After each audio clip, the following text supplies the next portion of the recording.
नमस्कार विद्यार्थी बंधू भगिनींनो. शाळा संपर्क अभियानांतर्गत नवीन राष्ट्रीय शैक्षणिक धोरणाविषयीची 12वीच्या विद्यार्थ्यांना माहिती व्हावी म्हणून थोडक्यामध्ये या नवीन राष्ट्रीय शैक्षणिक धोरणाचा अल्पसा परिचय या व्हिडिओच्या माध्यमातून यशवंतराव चव्हाण महाराष्ट्र मुक्त विद्यापीठ नाशिक व स्वामी रामानंद तीर्थ मराठवाडा विद्यापीठ नांदेड या दोन्ही विद्यापीठाकडनं या प्रकारचं शाळा संपर्क अभियान राबवलं जात आहे.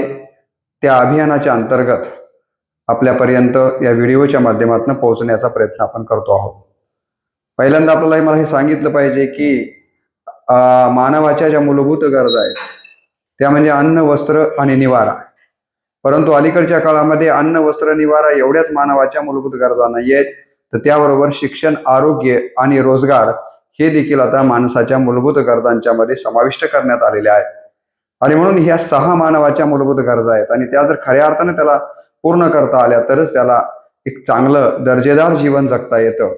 आणि यासाठी म्हणून या मूलभूत गरजेमध्ये महत्वाचं जे मानलं गेलेलं आहे ते शिक्षण मानलं गेलेलं आहे.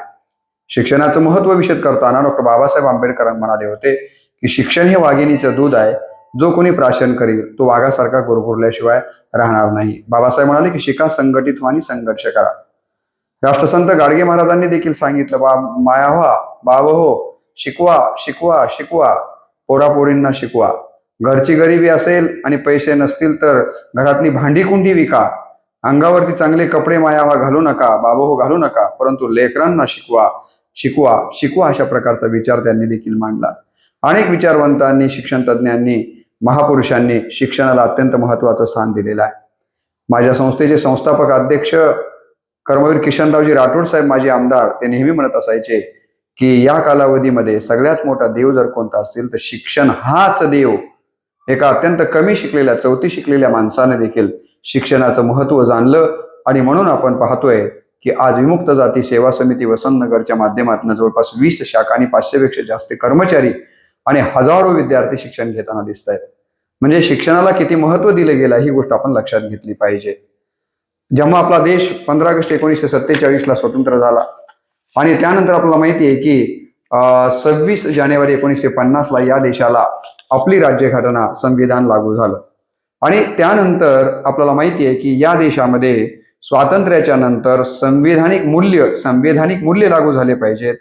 त्याचबरोबर या समाजाचा द्रुतगतीने आर्थिक विकास झाला पाहिजे, योग्य प्रकारचं सामाजिक परिवर्तन घडून आलं पाहिजे आणि लोकशाही जी की आपण स्वीकारलेली आहे ती बळकट बनली पाहिजे. यासाठी शिक्षणामध्ये आमूलाग्र बदल करणं गरजेचं आहे. आणि म्हणून या शिक्षणातल्या बदलासाठी अनेक आयोग आणि काही शैक्षणिक धोरणं, काही समित्या स्वातंत्र्याच्या नंतर आजपर्यंत कार्यरत असलेल्या आपल्याला दिसून येतात. त्यांचा थोडक्यात आढावा मी सुरुवातीला आपल्यासमोर मांडणार आहे. पहिल्यांदा 1948-49 मध्ये विद्यापीठ शिक्षण आयोग आपल्याकडे आला आणि आयोगाने देखील शिक्षणामध्ये बरेचसे परिवर्तन करण्याविषयी आपल्याला सांगितलेलं आहे. त्यानंतर 1964 ते 66 या कालावधीमध्ये कोठारी आयोग आला. त्याने देखील शिक्षणाच्या साठी काही महत्वाच्या सुधारणा सांगितलेल्या आपल्याला दिसून येतात. इसवी सन 2000 मध्ये बिर्ला अंबानी समितीने या बाबतीमध्ये काम केलेलं आहे. 2005 मध्ये राष्ट्रीय ज्ञान आयोग आलेला आपल्याला दिसून येतो. 2009 मध्ये यशपाल समिती आली आणि तिने देखील शिक्षणाच्या संबंधाने आपले विचार व्यक्त केलेले आहेत. 1968 पहिलं राष्ट्रीय शैक्षणिक धोरण या देशामध्ये आलेलं आपल्याला दिसून येतं. आणि त्यानंतर 1986 दुसरं राष्ट्रीय शैक्षणिक धोरण आलं आणि त्यामध्ये 1992 काही सुधारणा करून त्याची सुधारित आवृत्ती 1992 आपल्या देशामध्ये आलेली आपण सगळ्यांनी पाहिलेली आहे. तर अशा प्रकारचे शैक्षणिक धोरण या ठिकाणी आणि समिती, आयोग कार्यरत असलेले आपल्याला पाहायला मिळतात. जवळपास त्यानंतर 34 वर्षानंतर आपल्याकडे 2020 हे नवीन राष्ट्रीय शैक्षणिक धोरण आलेलं आपल्याला दिसून येतं 34 वर्षाच्या नंतर. आता हे शैक्षणिक धोरण जे नवीन आलं ते कशामुळे आणावं लागलं, त्याच्या पाठीमागची कारणं काय असतील याचा जर आपण शोध घेतला तर एक गोष्ट लक्षात येते की या जे काही 1949 पासून ते कालपर्यंत ज्या काही म्हणजे हे नवीन शैक्षणिक धोरण येण्याच्या पूर्वीपर्यंत बऱ्याचशा काही योजना या आयोगांनी समितीनं धोरणाने अगोदरच्या सांगितल्या होत्या त्यापैकी बऱ्याचशा काही पूर्ण झाल्या, परंतु बऱ्याचशा शैक्षणिक सुधारणा ह्या कागदावरच राहिलेल्या होत्या, ज्या प्रत्यक्षात आल्या नाहीत. ज्या राहिल्या त्यांना आणि कालानुरूप आपल्याला या शैक्षणिक धोरणामध्ये घेणं गरजेचं आहे, ही शिक्षण तज्ज्ञांच्या सरकारच्या लक्षात आली बाब आणि म्हणून त्यांनी हे नवीन शैक्षणिक धोरण आणण्याचा प्रयत्न केलेला आपल्याला दिसून येतो. पूर्वीच्या काळामध्ये जे शिक्षण आपल्याकडे आलेलं होतं त्या शिक्षणामध्ये रोजगारांच्या संधी किंवा कौशल्य आधारित शिक्षण हे कमी प्रमाणामध्ये आपल्याकडे आलेलं होतं आणि आता या नवीन शैक्षणिक धोरणामध्ये कौशल्य आधारित शिक्षणाला, ज्या शिक्षणातनं रोजगाराच्या संधी जास्तीत जास्त विद्यार्थ्यांना उपलब्ध होतील या दृष्टिकोनातनं ह्या शिक्षण धोरणाकडे दृष्टिक्षेप टाकला तर लक्षात येतं की याच्यातनं रोजगार निर्मिती आणि कौशल्य आधारित शिक्षण देण्याला या धोरणानं महत्वाचं स्थान दिलेलं आहे. आपल्याला माहिती आहे की अध्यापनाच्या फलनिष्पत्तीकडे जितकं लक्ष यापूर्वीच्या अभ्यासक्रमाने द्यायला हवं होतं, त्याला आउटकम्स असं आपण म्हणतो, तितकं दिलं गेलेलं नव्हतं. होतं पण इतकं महत्व तिथं दिलं गेलेलं नव्हतं. ते महत्व अध्यापनाच्या फलनिष्पत्तीवर या शैक्षणिक धोरणामध्ये देण्यात आलेलं आहे. ज्ञान शाखा आणि विषयाची बंदिस्त चौकट होती की वाणिज्य शाखेतल्यानं वाणिज्यच विषय त्या शाखेमधले विषय घेतले पाहिजेत, त्याला सायन्सचे विषय किंवा विज्ञान विषय किंवा कला शाखेतला आर्ट्सचे विषय घेता येणार नाहीत. अशा प्रकारच्या ज्ञानशाखांची आणि विषयाची बंदी होती. या शैक्षणिक धोरणामध्ये ती बंदी बऱ्याच प्रमाणामध्ये उठवण्याचं काम केलं गेलेलं आहे. विषय निवडीचं स्वातंत्र्य पूर्वीच्या शिक्षणाच्या धोरणांच्या मध्ये आपल्याला दिसत नाही. ते विषय निवडीचं स्वातंत्र्य या नवीन शिक्षण धोरणाने देण्याचा प्रयत्न केलेला आहे. सामाजिक आणि आर्थिक मागासलेपण असलेल्या ठिकाणी अधिकच्या शैक्षणिक संस्था उभ्या करण्याचा दृष्टिकोन या शैक्षणिक धोरणाकडे असलेला आपल्याला दिसून येतो. विद्यार्थ्यांचं आपण पाहतोय की मागच्या अनेक शिक्षण धोरण आल्या, समित्या आल्या, परंतु उच्च शिक्षण आणि पदवी आणि पदव्युत्तर शिक्षणामध्ये विद्यार्थ्यांची गळतीचं प्रमाण खूप मोठ्या प्रमाणावर राहिलेलं आपल्याला दिसून येतं. तर हे गळतीचं प्रमाण कमी व्हावं आणि जास्तीत जास्त मुलांनी उच्च शिक्षणामध्ये प्रवेशित व्हावं, हाही एक डोळ्यासमोर उद्देश ठेवून तशा प्रकारचं हे धोरण आखलं गेलेलं, ही गोष्ट आपण लक्षात घेतली पाहिजे. शिक्षण आणि त्याचबरोबर संस्थांना, शिक्षक आणि संस्थांना अगोदरच्या धोरणांच्या मध्ये काही मर्यादित अधिकार देण्यात आलेले होते, ते किंवा मर्यादित स्वायत्तता देण्यात आलेली होती. आता या शैक्षणिक धोरणामध्ये ती स्वायत्तता अधिकची दिली गेलेली आहे, असंही या शिक्षण धोरणामध्ये सांगितलं गेलेलं आहे.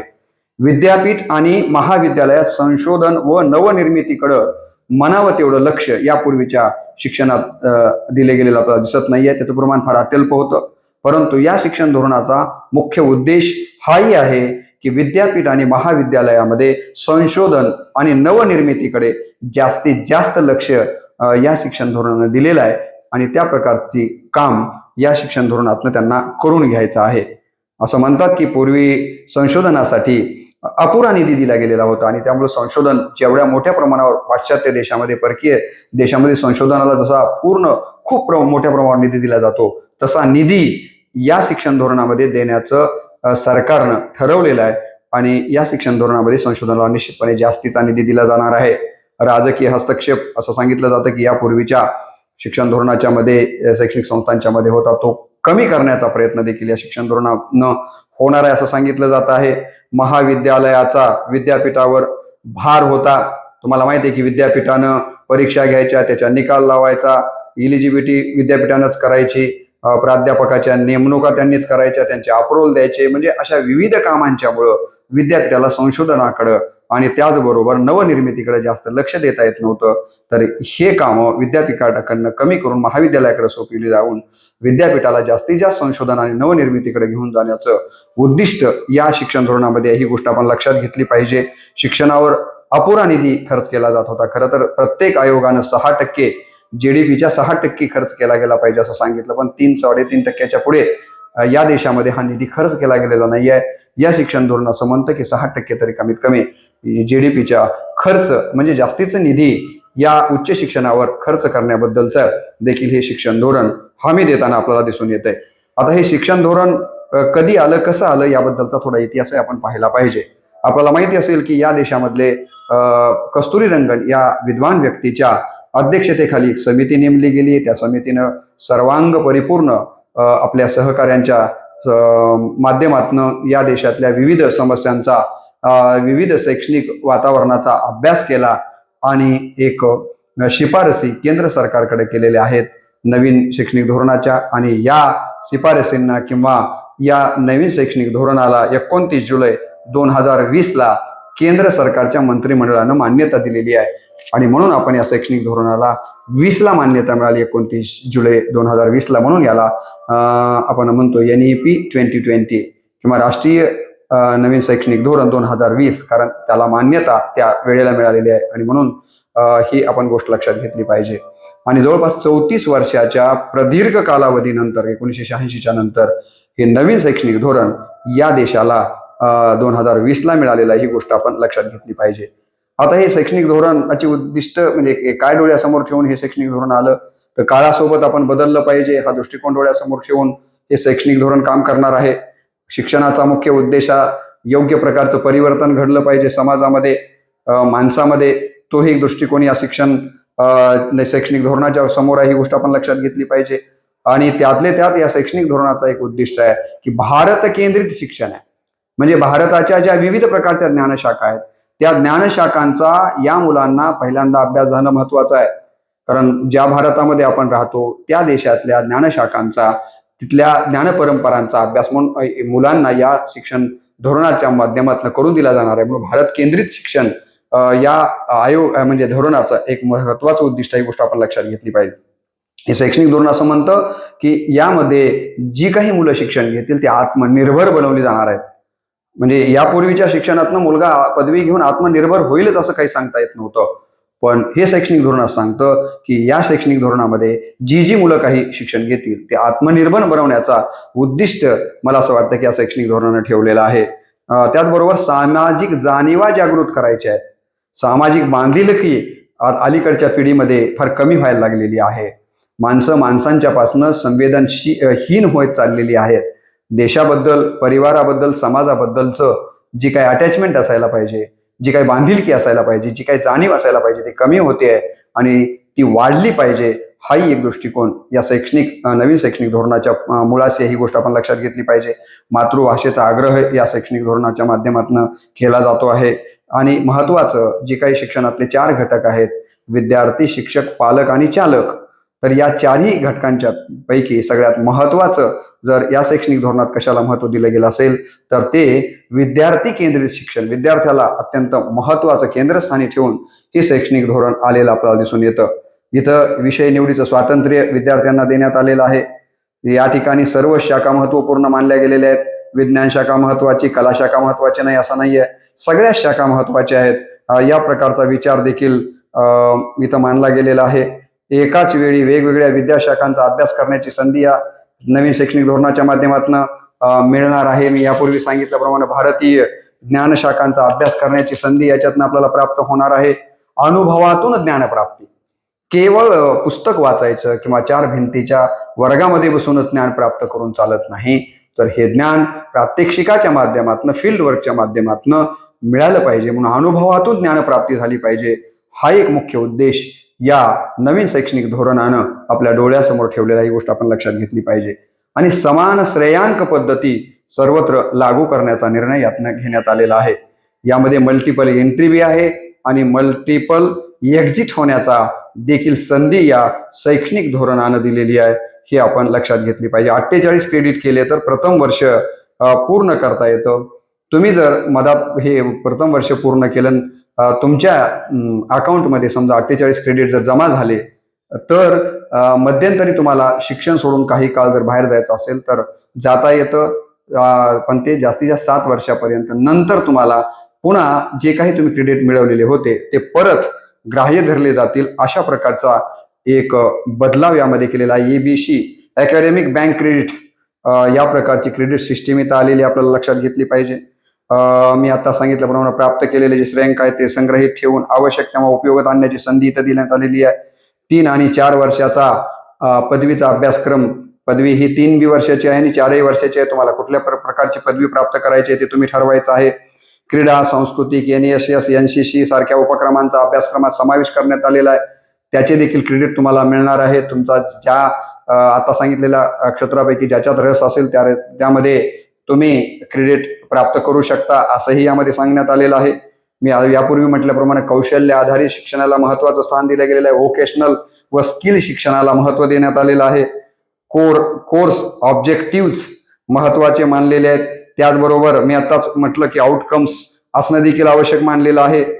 CBSE choice based credit system या ठिकाणी करण्यात आलेली आहे. काळासोबत बदलाची आवश्यकता लक्षात घेऊन हे काम केलेलं आहे. तुम्हाला 40% टेक्नॉलॉजीचा वापर करण्याची परवानगी देखील देण्यात आलेली आहे. ऑनलाईन कोर्स तुम्ही करू शकता. Research and project work oriented course या ठिकाणी करता येणार आहेत. ऑन जॉब ट्रेनिंग इंटर्नशिपची व्यवस्था करण्यात आलेली आहे. मी यापूर्वी सांगितल्याप्रमाणे भारतीय ज्ञान परंपरा व संविधानिक बदलाचे ज्ञान, तुम्हाला संविधानिक बदलाचं ज्ञान तुम्ही घेतलंच पाहिजे, कंपल्सरी करण्यात आलेला आहे. हा एक बदल या ठिकाणी आपल्याला दिसून येतो.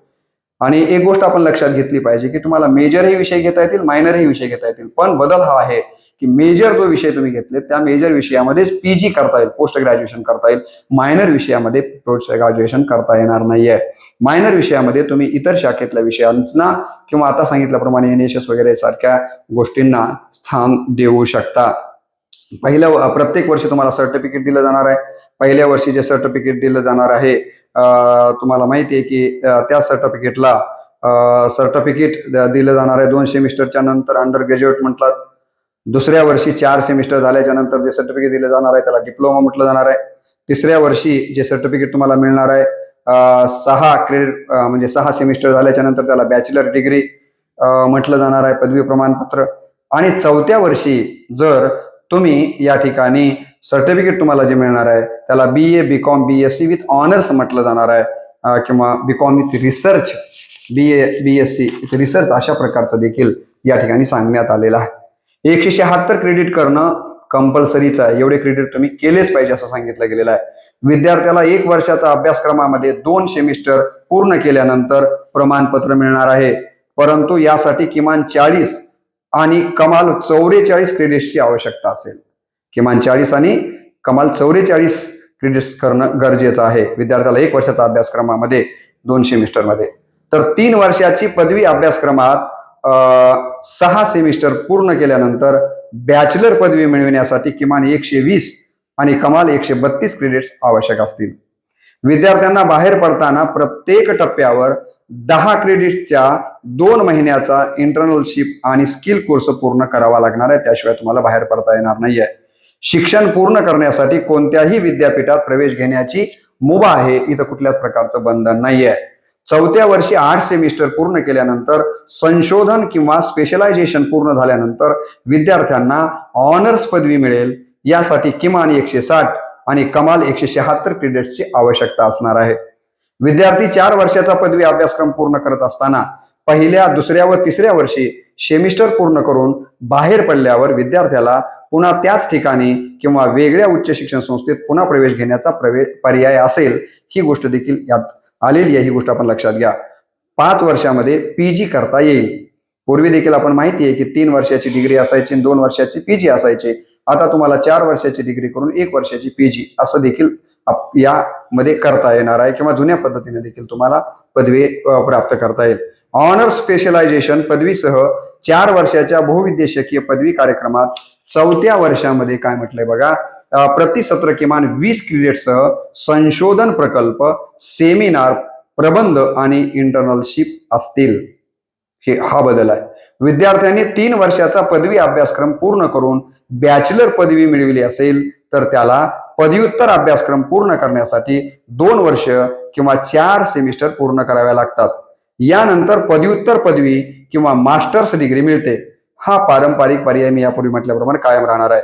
परंतु जर विद्यार्थ्याने 4 वर्षाची ऑनर्स पदवी मिळवली असेल तर पदव्युत्तर शिक्षणासाठी विद्यार्थ्याला केवळ 1 वर्ष किंवा 2 सेमिस्टर पूर्ण कराव्या लागतील. म्हणजेच 4 वर्षाच्या ऑनर्स डिग्री नंतर केवळ 1 वर्षात मास्टर्स डिग्री मिळवता येणार आहे. हा बदल आपण लक्षात घेतला पाहिजे. मेजर व मायनर मध्ये इतर विषय, तुम्हाला माहिती आहे मायनर मध्ये इतर विषय शिकण्याची संधी यामध्ये देण्यात आलेली आहे. तर अशा प्रकारे जे 12वीच्या नंतर मुलं आता प्रथम वर्षाला, कारण तुम्हाला माहिती आहे की या वर्षीपासून शैक्षणिक वर्ष 2023-24 पासून पोस्ट ग्रॅज्युएशनसाठी PG साठी हे नवीन शैक्षणिक धोरण लागू झालेलं आहे. आणि येत्या शैक्षणिक वर्ष जून 2024-25 पासून प्रथम वर्षाला जे विद्यार्थी प्रवेश घेतील त्यांच्यासाठी आता मी सांगितलेले हे काही नियम लागू असणार आहेत. म्हणून आत्ता 12वी मध्ये शिक्षण घेणाऱ्या मुलांनी या बदलांची जाणीव करून घेतली पाहिजे, जेणेकरून पुढे प्रवेश घेताना नवीन शैक्षणिक धोरणामध्ये काय काय बदल करण्यात आलेले आहेत याची जाणीव आपल्याला असणं अत्यंत गरजेचं आहे.